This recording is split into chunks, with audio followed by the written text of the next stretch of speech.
Ketua Umum Majelis Adat Kerajaan Nusantara, Kanjeng Pangeran Haryo Edi S. Wirabumi, melantik Ketua DPD MAKN Sulawesi Selatan, Andi Bau Muhammad Mapanyuki, sebagai Ketua DPD MAKN 2024-2029, menggantikan Andi Ina Kartikasari.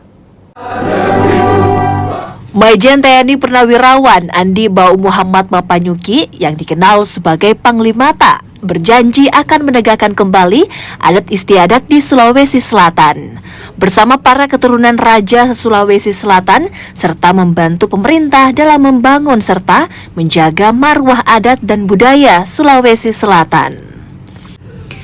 Kesultanan Nusantara yang hadir dalam pelantikan ini juga diharapkan mampu mempertahankan pelestarian adat istiadat Nusantara dengan bersinergi bersama pemerintah dan menjaga silaturahmi dan nilai-nilai adat istiadat daerah masing-masing.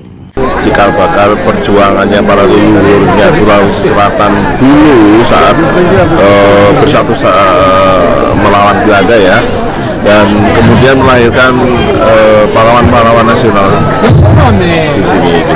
Nah, tentu sekarang ini kembali ke titik ini lagi dengan ketua yang berasal dari caranya dari berbagai kerajaan.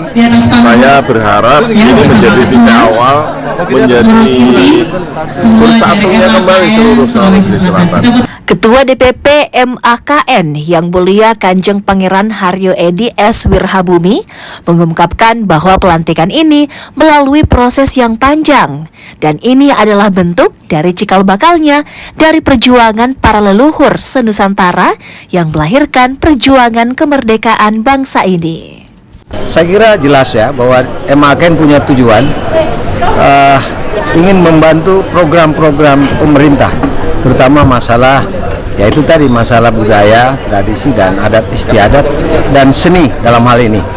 Karena saya kira pemerintah juga akan memberdayakan MAKN ini secara maksimal. Dan tadi saya sudah bincang-bincang bahwa ke depan program-program dari MAKN Provinsi Sulawesi Selatan ini akan kita sinergikan dengan program-program pemerintah. Sultan Kesultanan Kepaksian Skala Brak Brigjen Pol Purnawirawan Edward Syah Pernong yang juga hadir menambahkan bahwa MAKN merupakan wadah yang dibentuk oleh para raja untuk menjaga hubungan silaturahmi dan peran mereka dalam kehidupan bernegara. Di sela pelantikan Sekretaris Daerah Provinsi Sulawesi Selatan, Jufri Rahman mengaku siap bersinergi dalam melestarikan budaya dan adat istiadat yang ada. Ia mengatakan tujuan hadirnya MAKN ini sangat mulia, yakni untuk menjaga kelestarian budaya, adat istiadat dan tradisi para leluhur di tengah semakin berkembangnya teknologi dan juga semakin modernnya kehidupan masyarakat.